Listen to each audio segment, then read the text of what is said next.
رئيس الوزراء حكومة فدرالك Soomaaliya mudane Xasan Cali Khayre iyo maamulka USA Mark Green ayaa kulan ku yeeshay magaalada Washington ee dalka Mareykanka. Kulankan labada mas'uul dhex maray ayaa la isku soo hadal qaaday ballaarinta iyo dardargelinta dadaalada lagu horumarinayo waxbarashada, caafimaadka, nafaqeynta iyo shaqo abuurka dhalinyarada Soomaaliyeed. Ra'iisul Wasaare Xasan Cali Khayre ayaa u sheegay Mark Green in Soomaaliya ay garowsan tahay taageerada lixaadka leh ee USA iyo howlaha ay ka wado Soomaaliya.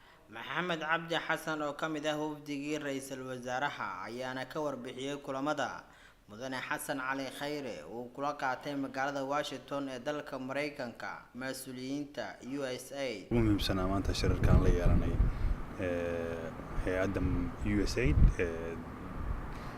deeq-bixinta Mareykanka mas'uulka ah waxaan kala hadalnay arrimo aad ugu muhiimsan oo miro dhal ah.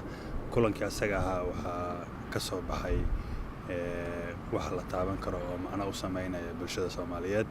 saad ogtahay wuxuu ra'iisul wasaaraha hormuud ka yahay in amniga wax laga qabta siyaasadda loo dhan yahay laga shaqeeya la kobciya dhaqaalihii oo hadda deen afiskii meel aad u wanaagsan inoo maraya. waxaasoo dhan waxay u adeegayaan oo wax ka qabanayaan arrimaha bulshada. waa in caafimaadkii wax laga qabta, waxbarashadii,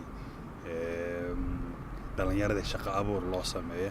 marka hay'adda iyada ee adduunka magacaana kule USAID waxaan kula ballanay inay dardar gelisay kor u qaada howlihii ay waddanka Soomaaliya ka waday. aan la soconaba waddanka Soomaaliya 70% waa dhalinyaro waxay u baahan yihiin shaqo abuur in loo sameeyo.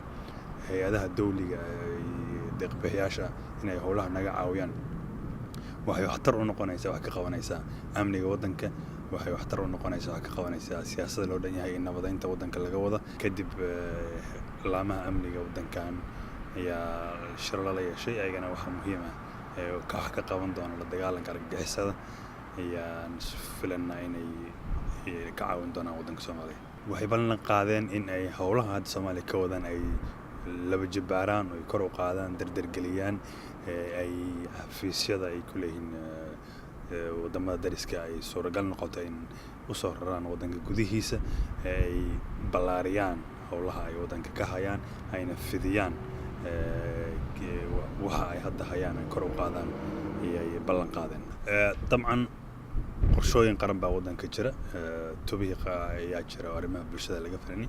xiriir hoose ayaan la leenahay hay'adda USAID ee Soomaaliya ka falgasha.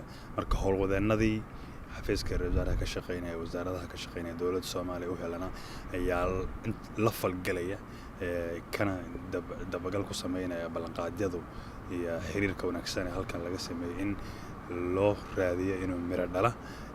hay'adihii dhiga ahaa ee howlaha fulinaynana shaqada ay wadaan. dabcan waxaa la soo qaaday in xaaladda waddanka uu ku sugan yahay sida la dagaalanka argagixisada, deyn afiskii meeshii uu marayay, guulaha laga gaaray horumarinta dhaqaalaha.